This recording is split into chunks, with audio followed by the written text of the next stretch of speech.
পবিত্র রমাদানে ধ্বংসস্তূপের মাঝে অনাহারে দিন কাটাচ্ছে গাজার মুসলমান ভাই বোনেরা। তাদের ইফতার কোথায়? খাবারের জন্য অপেক্ষমান ক্লান্ত শিশুদের চোখে শুধুই প্রশ্ন।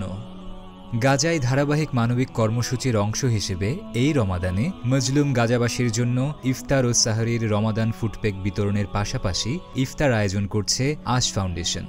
গত ২৪শে মার্চ আবাম ফাউন্ডেশনের অর্থায়নে বাংলাদেশি জনগণের ভালোবাসার উপহার নিয়ে গাজার আল মাওয়াসি, খান ইউনুসের বিভিন্ন ক্যাম্পে রান্না করা খাবার পৌঁছে দিয়েছে আশ ফাউন্ডেশন। বিসমিল্লাহির রহমানির রহিম ওয়াসসালাতু ওয়াসসালামু আলা নবিয়িনা মুহাম্মদ সাল্লাল্লাহু আলাইহি ওয়াসাল্লাম।